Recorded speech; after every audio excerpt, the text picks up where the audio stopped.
Hello and welcome to post-match reaction from New Zealand Sport Radio. Hi, I'm Paul and I'll be your host today or this evening as we go through the post-match between the All Blacks and the Wallabies in Bledisloe Cup 1 for 2021 at Eden Park. And yes, being at Eden Park, I think everybody was expecting an All Blacks win.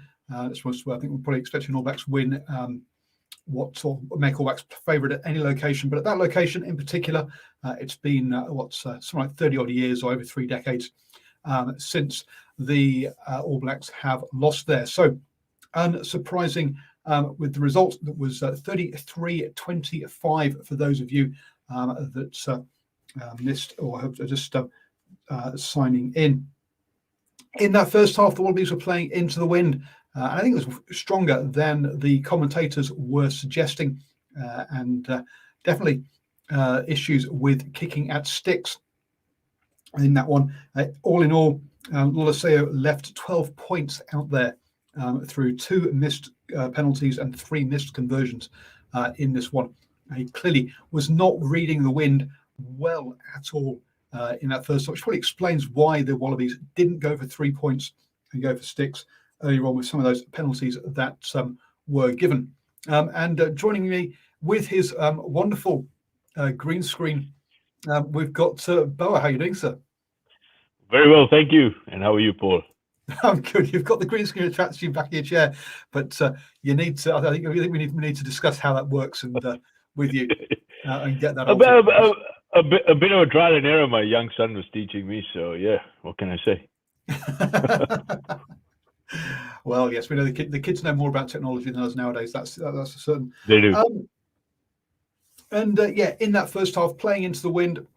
Also, the Wallabies. Look, they had plenty of opportunities, but they just really had issues with their line-out. The first 3 were all messy. We then had one that wasn't straight. One over the top was stolen. Thankfully they rectified it, but yeah, that not having that platform early on really just hamstrung the Wallabies. Yeah, it certainly did. And what I have to say is the All Blacks sort of changed their status quo, where they actually aggressively contested the Wallaby throws, particularly those first 4 throws, and they really harassed them, and that forced them into some errors. So a bit of a change up of tactics, and I thought in that particular first quarter, all the body language and also going into contact, the All Blacks were very, very aggressive, and that really kept things in check. But what they didn't do was they just gave up far too many penalties as well as some unforced errors. But that line out, bit of a concern. So it'll be interesting to see going forward into this series whether the All Blacks continue with that aggressive tactic where they actually contest pretty much every single Wallaby lineup. Yeah, I mean, according to the stats, Wallabies only lost 3 lineouts, but boy, oh boy, it felt like more than that. And the ones where they did win, they were messy as well early on. So it did improve, but they were, but early on, it was definitely a bit of a mess there. I think with the All Blacks, what we saw again particularly in the first half was a side that isn't used to playing together. We've got quite a few players who are. I mean, this is a transitions group. I put a tweet out and also a post on the New Zealand Sport Radio Facebook page showing you the average caps for the All Blacks Rugby World Cup squads and then the average caps now, and it's down. It's about 30 odd now, which is a good 8 or so for the squad down on the kind of the Rugby World Cup one. So it is a long. It is an inexperienced squad. There's a lot of players that haven't played much together. I mean, particularly think about David Havili at 12, with Anton Leonard-Brown at 13. They've probably only played in that combination 1, maybe 2 games. And we saw that with players like Arnie Surveyor trying to catch a ball on his shoulder, overrunning it. Cody Taylor well overrunning it, forcing Arnie Surveyor to throw a forward pass.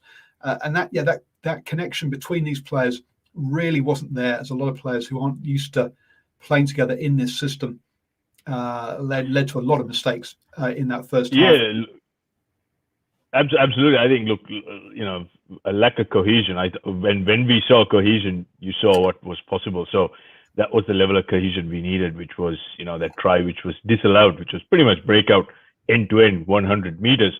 I think they just not as instinctive as they should be. And I think that 2 week break in that form line has probably just given them a bit of a jitter. And also, I was just looking at the stats. In 22 penalties in total, 14 against the All Blacks. I have to say, I thought the referee was probably a little bit too anal. Some of those scores, particularly Cody Taylor and Brodie Retallick, were pinged for, I thought, ridiculously technical calls. And in Test rugby, it's literally impossible to retreat from some of those positions. And of course, the All Blacks were guilty, I think, on 8 occasions for sealing off the ruck. But then again, if you look at pretty much what every other ruck was, that's exactly what was going on. So I thought the All Blacks were a little bit unlucky to be on the wrong side of the penalty count. But cohesion as well as combinations was indeed a bit of a problem. But one thing I have to say is whenever Aaron Smith and David Havili combined, they're making something like plus 40 meters post contact. So that first pass was really critical. And of course, Auckland today is pretty windy, nasty day. I lost a couple of trees in my backyard. You saw every time the goal kickers were lining up the ball, we had a player come in old-fashioned way, hold the ball. That's because, the conditions, whilst you didn't quite see it on the television, yeah, it was atrocious out there. Wild, wet, windy. It was almost like Wellington had swapped the weather with Auckland today. Yeah, no, my stats didn't yours. I've got 18 conceded penalties by the All Blacks and 9 by the Wallabies. So I've got more than you have, according to ESPN here. So I'm not sure what's going on with that one, but yeah, and the All Blacks got to be lucky that they didn't get someone yellow carded, to be blunt. Well, that's what it is. I think Paul Williams, really, if you are refereeing at this level, you got to set the bar and you got to really get control of the game. For example, in that last quarter, was it Brodie Retallick and Samuel Whitelock? I mean, the pair were just giving away penalties left, right, and center. Someone should have gone to the bin. And right in the beginning, and in the first quarter, we saw, I think, 4 penalties in the first 6 minutes. The referee needs to have a stern check and not let the game drift away. And I think that had a lot to do with the quality of Test rugby we saw, and at times it just wasn't quite Test rugby for me. Looking at the stats again, no players gave up more than 2 penalties for the All Blacks. So, but an awful lot of players did give up penalties.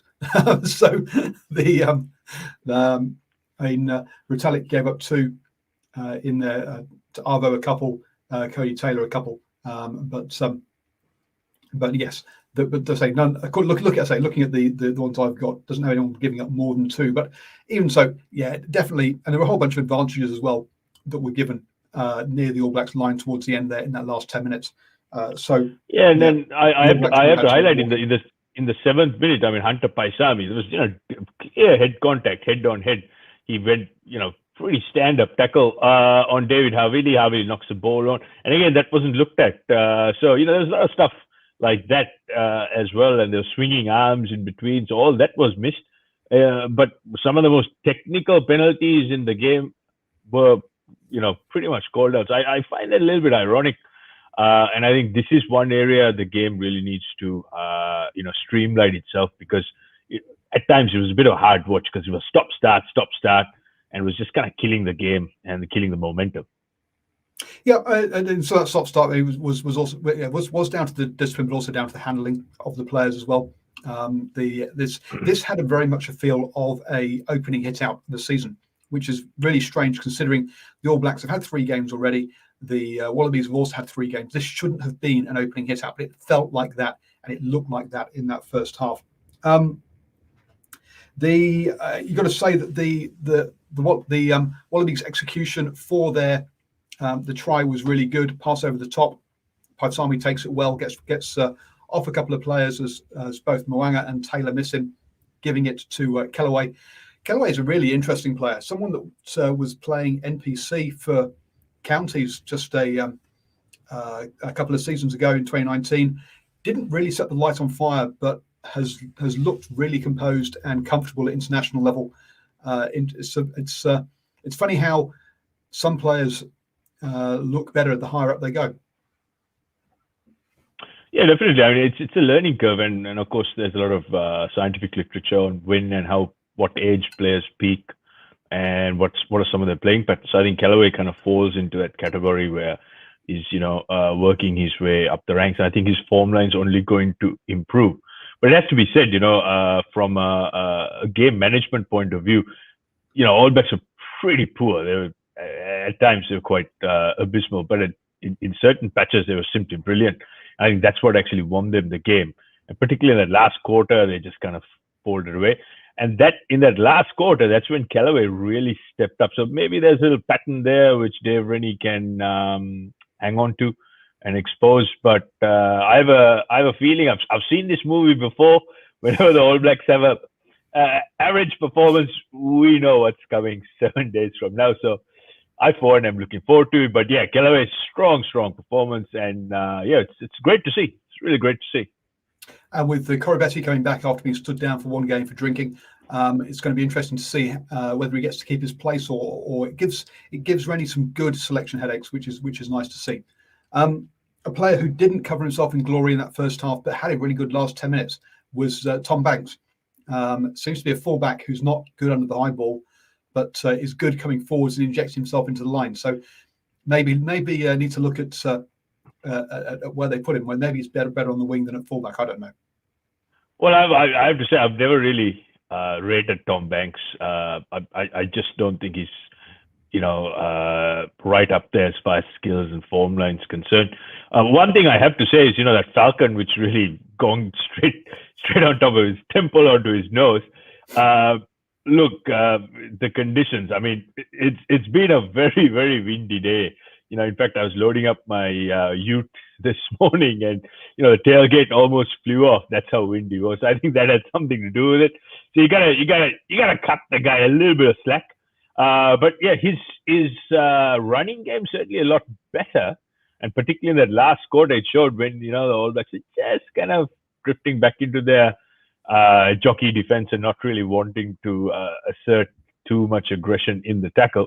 That's when guys like Tom Banks came into the game because they were willing and able to get momentum and inject themselves into the ball game.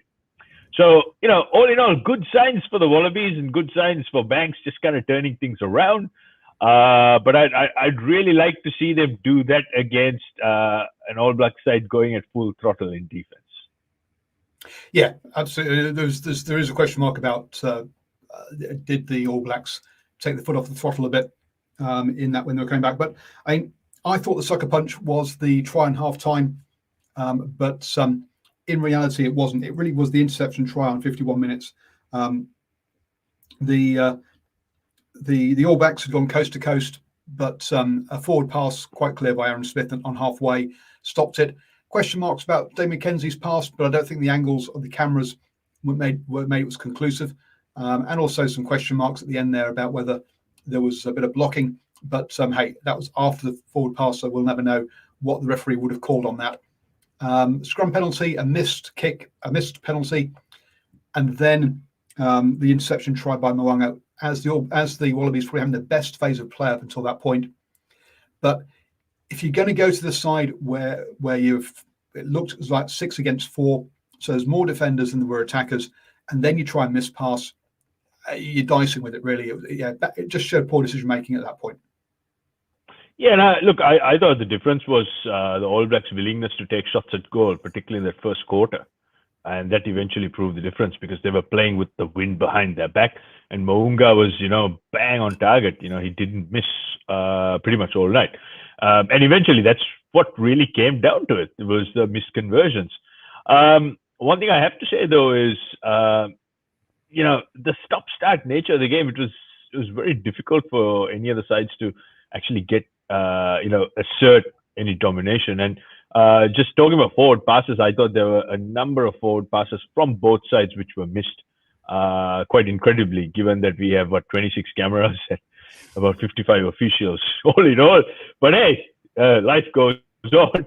But I'm very pleased that, the All Blacks are willing to take those shots at goal, particularly in difficult conditions where there was a lot of wind. And test match rugby is all about playing the clock. You've got to treat it like a final. Whenever there's points on offer, you take it. And eventually, I think the first quarter and the first quarter after halftime, which is third quarter, the tactics which the All Blacks conferred won them the game. And one thing I have to say is the Wallabies did expose the All Blacks a few times using the grubber, particularly when they knew that there was a goal line dropout or nothing. So again, going forward and analyzing this game, that's potentially a weapon. If you have a good kicker, particularly in the midfield, who can utilize the grubber, that's certainly going to be a huge weapon. So from a coaching point of view, it'll be very interesting to see what Dave Rennie comes up with. But at the same time, there's plenty of work-ons for the All Blacks. And as I said before, I've seen this movie before. So, looking forward to next Saturday. You're right. We have done. We have seen what plays us. But I think you'd be a bit harsh on the Wallabies in that first quarter, because I think when we saw in the second half kicking into the wind, Mo'unga made 1 out of 3. Then that one was straight in front after he scored under the post. So I think kicking posts into the wind was difficult, and hence why they didn't go for those early penalties in that first half. Now, Lolosio didn't do very well with the wind at his back either. But and talking about missed penalties there, so if you think that Mo'unga left 4 points out there with those 2 conversions, that would have put the All Blacks on to 37 points. Those 12 points that were left out there by Lolosio puts them on to 37 points as well. So this would have been a draw if all the kicks had been kicked. Now you can never say that's what the result would have been, because obviously the scoreline impacts how the teams play. So it wouldn't have rolled out in the same in the same manner. But kicks were definitely a big part of the difference, or kicking sticks in particular was a big part of the difference on the day. We had those 3 tries after the interception. We had two tries both down the blind side. Aaron Smith showing you how you pick out a player and find the space where it's on the pitch, because there's space somewhere. And he had a good game for his 100th cap. So congratulations, Nugget, on your 100th cap. I'm sure you're watching this as being the first thing you do after a game. And then, as you say, the last 10 minutes, 3 tries from the Wallabies. That first one, though, bashing away under advantage, and then it sort of spills out. So they have to spin it wide. Again, the All Blacks' defence around the ruck was really good tonight. They needed to do that a couple of times, sucking players, and then go find the space, because there's going to be space somewhere. And I thought that's going to be one of the key things that they'll be looking at as part of that coaching review. As you say, some of that space is through the grubber, and we saw a good one from Lolosio for Tom Banks' second try.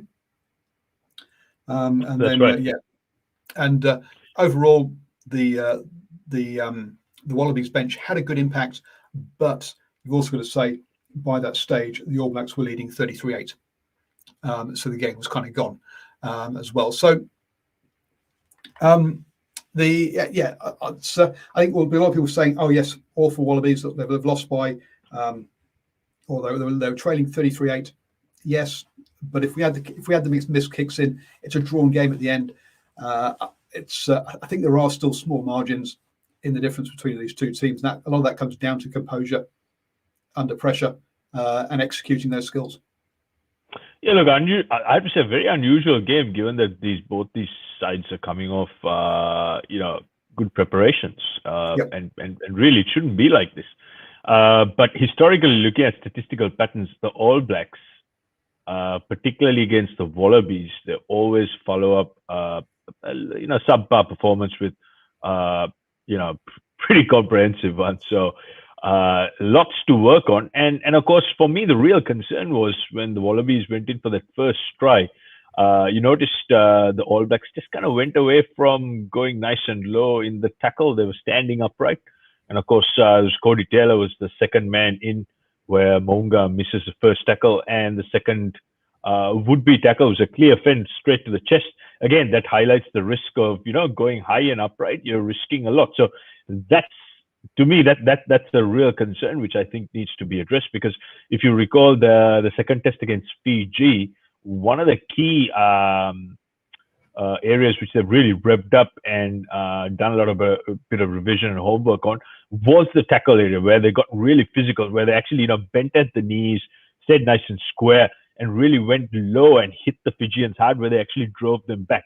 And we did that for the first quarter today. Well, for some reason, we just kind of drifted back to those old habits where we stand up in the tackle. And particularly in that last quarter, we missed, I think it was about 8 tackles. And we just kind of lost our focus. So a bit to work on. But for me, the real silver lining is that I think the All Blacks were the worst enemy today, because they just took the foot off the pedal, and it just kind of got a little bit messy at the end. Some of the selection question marks around the All Blacks. Number 12, I think we've seen that David Havili has really cemented that jersey as his own, and it's going to be really difficult to see where Jack Goodhue slips back in, or does he get back into this team when he comes back from being injured. 12 tackles tonight, missed 3, but I say 12 puts him as the second highest tackler for the All Blacks. Dalton Papulehi, 15 tackles, none missed. Really has stepped up his game this season, and it's really impressive from him as well. So I think he'll be holding on to that 7 jersey for the time being. I guess some question marks around Retallick, as you say, gave away a couple of penalties, only made 3 tackles in this game and missed 1. Didn't really carry the ball. Well, carried the ball 5 times for 31 meters. But yeah, I'm not sure. I think there are people putting question marks out there as to Retallick's return from Japan. Yeah, no question. I in a little chatter, there was something I in fact said, I think he needs to be subbed. He's a little bit slow getting back to his feet, particularly retreating from the tackle situation that was clearly highlighted today, and his positioning, running in open play, particularly into contact, has changed a bit. And I think that's a lot to do with some of the attack patterns and shapes they play in Japan. And of course, the game is a lot slower in the Japanese league, because Nocturnal says, I worry about it. And that's exactly the point, because, when you play, it's kind of like, going to the country races. And you're going to win, right? You're going to win. And then all of a sudden you come into the metropolitan city races and you go, oh, actually, you know what? I better pick up my game. So look, Brody, he's great consummate professional. So let's hope and see what he's going to do to turn a little blip in his form. But from a coaching point of view, if it's up to me to make some diagnosis and corrections, I would really look at where he injects himself into the game, because you did see him a couple of times. He made a couple of line breaks, third quarter of the game. That's because he injected himself at the right time, in the right place, where he ran into gaps as opposed to running into about 3 defenders. And I have to say, some of the Wallabies tackling was, pretty atrocious. It was head high. It was at nose level. I saw Michael Hooper was jumping at the back of someone's neck. All that, for some reason, was strange, which is very ironic, given that World Rugby have been, pumping this drum about health and safety and head-high shots. I have to say, I saw quite a few today. So, Brody Retallick, hopefully he changes his form, for next week. Yep. Looking at the other player, I guess, is Rico Ioane, but we're a bit surprised to see him back out on the wing. And I don't think you, from you in the live chat, you weren't particularly impressed by him, but I think he had a better game out there than inside, and didn't make too many mistakes on that was glaring to me, at least. It's cohesion, again, guys like Ioane, soon as they get space and they get good quality ball where the pass is right in front of him, it's game over. I mean, he had a couple of opportunities today, and we saw he burnt, I think it was Nasrani on the outside. So again, it comes down to cohesion, and but I have to say, I fully expect Will Jordan to start ASAP soon as he's back to 100% match fitness, ahead of Rico. So yes, that was. I think it was Banks he got on the outside. Looking at the Wallabies, obviously Tom Banks is going to be a question mark. Jordan Petaia out in that wing there. Is he best out on the wing? Is he best at 13? Ikitau, I'm not sure did particularly much wrong, but also really particularly much right in this game either. So I think there's definitely question marks around the backs, and see what Dave Rennie does there. I think you probably wanted to see a bit more from Darcy Swain. in this one as well. So it's, I say, good performances by some of the replacements. It'll be interesting to see if any of those can actually force their way into the side for next week or next weekend. Sorry.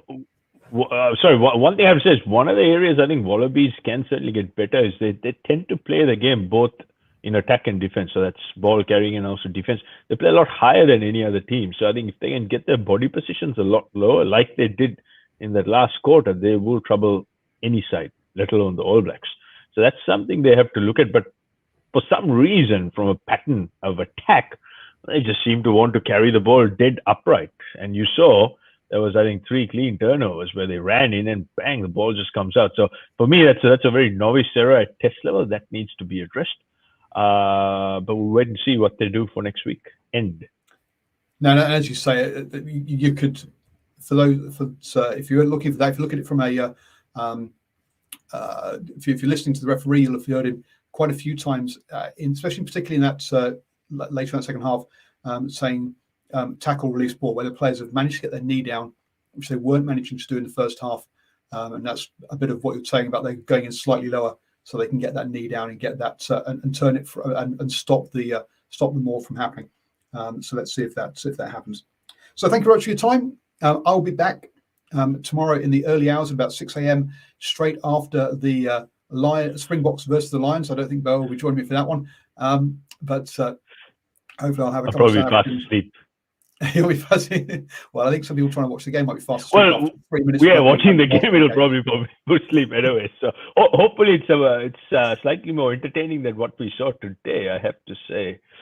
It was nice to see rugby in play, and in this game again, the match that's seeing only 40 kicks from hand from both teams, whereas the Springboks alone did 44 themselves in the last game.